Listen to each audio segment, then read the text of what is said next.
क्या होता है जब एक साधारण इंसान साईं बाबा के चरणों के पास बैठता है और उनके जीवन की हर चिंता बाबा के वचनों से हल हो जाती है। आज हम आपको बताएंगे दामू अन्ना की उस कहानी को जिसमें बाबा ने अपने भक्त के हर दुख और संकट को प्रेम और करुणा से दूर किया। सोचिए, अगर आपका सबसे प्रिय गुरु आपसे दूर चला जाए, क्या आप निराश हो जाएंगे? लेकिन साईं बाबा कहते हैं, मैं समाधि में नहीं हूँ, मैं तुम्हारे विश्वास में जीवित हूँ।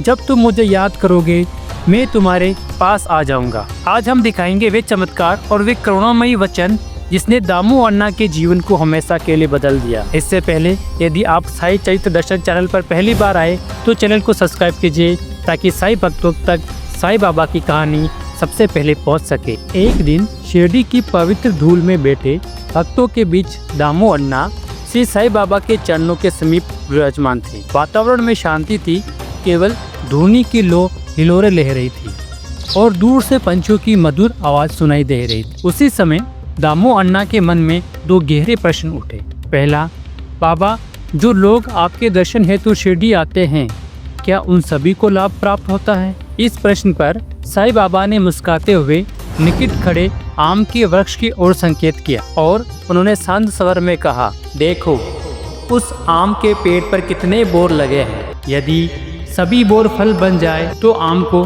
गिना नहीं जा सकता। पर क्या ऐसा होता है?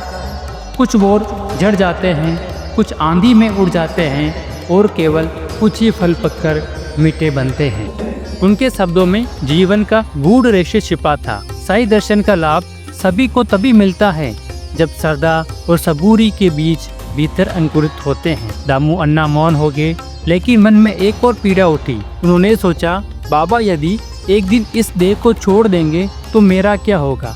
मैं तो अनाथ हो जाऊंगा। बाबा ने उनकी मन की बात जान ली और धीरे से कहा, दामू, जब और जहाँ भी तुम मेरा स्मरण करोगे, मैं वहाँ उपस्थित रहूंगा। मेरे बिना कभी मत समझना कि तुम अकेले हो। ये वचन उस क्षण तो उनके कानों में गूंजे, पर बाद में वे जीवन का आधार बन गए। समय बीतता गया। 1910-1911 के कठिन वर्ष आए। दामू अन्ना का भाई उनसे अलग हो गया, बहन की मृत्यु हो गई और ऊपर से घर में चोरी हो गई। दुख पे दुख बरसते गए।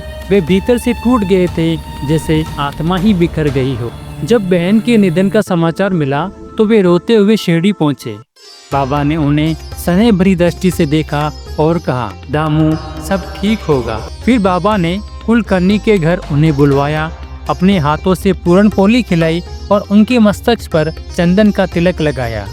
उसी पल दामू अन्ना के आंसू थम गए, मानो बाबा ने उनके हृदय के घाव पर करुणा का मरहम लगा दिया हो। कुछ समय बाद जब चोरी हुई, वे भी एक उनके प्रिय मित्र द्वारा हुई, तो वे टूटकर बाबा के चित्र के सामने बैठ गए और चित्र से कहा, बाबा, आपने कहा था जब याद करूंगा तब आप मेरे साथ रहेंगे।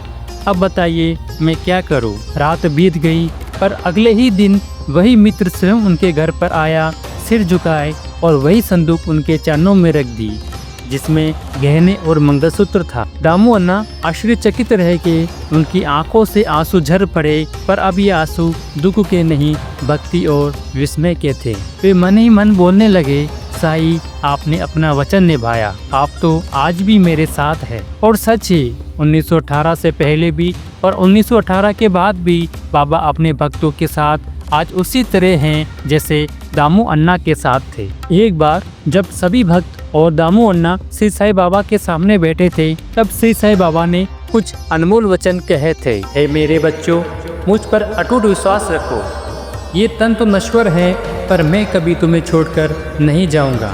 जब मैं इस देह को त्याग दूंगा, तब भी मेरी अस्थियां तुम्हें आशा और विश्वास का संचार देती रहेगी। मेरी समाधि केवल पत्थर ही नहीं होगी, वे बोलेगी, फिरेगी और चलेगी और उन भक्तों के हृदय में साहस, शांति और प्रेम का संदेश पहुंचाती रहेगी जो मुझ पर सच्चे भाव से समर्पित होंगे। कभी निराश मत होना कि बाबा अब नहीं रहे, क्योंकि मैं आज भी यही हूँ, तुम्हारे साथ, तुम्हारे भीतर, तुम्हारे हर सांस में। जब जब तुम मुझे याद करोगे, मैं तुम्हारे समीप उपस्थित रहूँगा, तुम्हारे दुख में सहारा बनकर तुम्हारे आनंद में आशीर्वाद बनकर। यदि तुम श्रद्धा और सबूरी से मेरा स्मरण करते रहोगे तो तुम्हारे जीवन में वे प्रकाश अवश्य फैलेगा जो हर अंधकार को मिटा देगा।